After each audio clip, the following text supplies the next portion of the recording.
Salutare, oameni buni! Sunt Alba Vlauge și m-am reîntors cu un nou clip.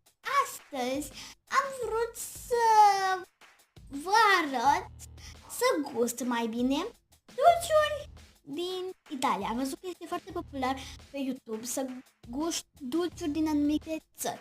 Așa că m-am gândit, de ce nu să fac și eu asta? Așa o să-mi aduc abonați mai mulți, pentru că, da, și hai să vedem ce o să iasă. Avem o pungă plină cu dulciuri din Italia. Primele sunt niște bezele.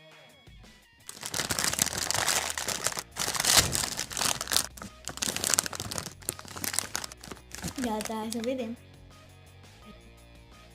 Bezea. Miroase bine.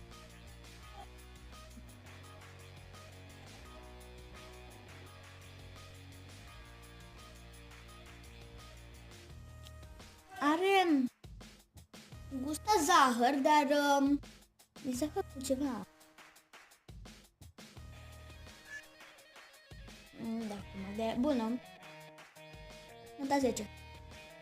Foarte bun. Următoare. Următoarea este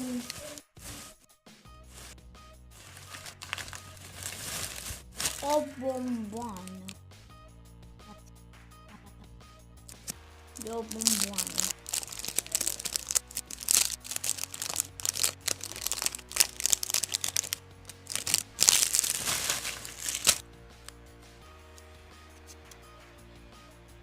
E de ciocolată.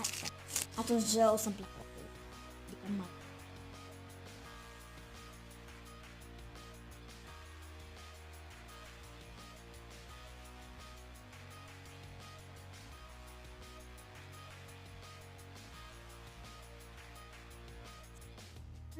Bă, eu zic că e bună.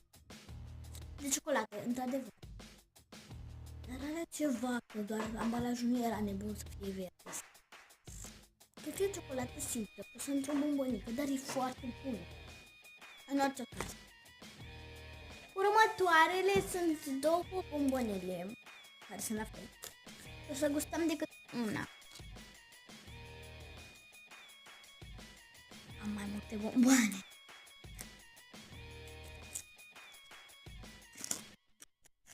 Este alb. Mie una îmi place mai mult ciocolata neagră. E mai bună.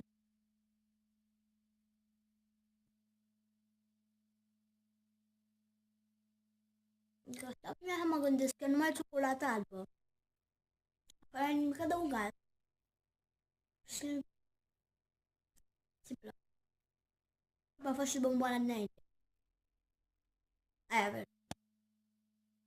Bă, da, e bună.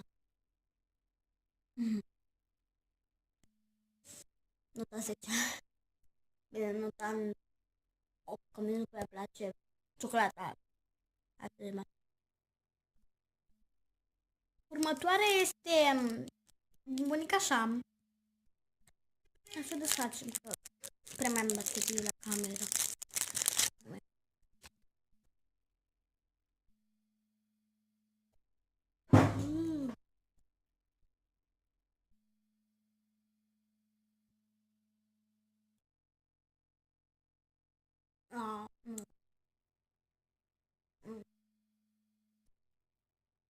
Portocală și lămâi. De ce mi se întâmplă mine tot asta?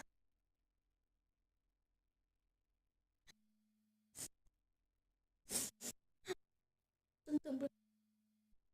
Iar ultima este o măgură, care se găsește și la noi. Să desfacem mai repede, că nu mai am baterie. Așa, măgură.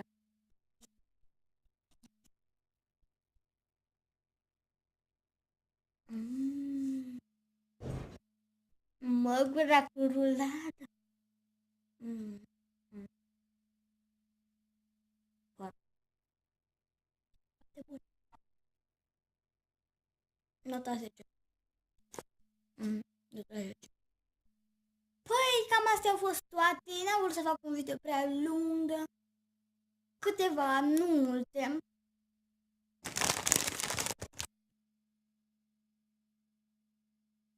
Nu multe.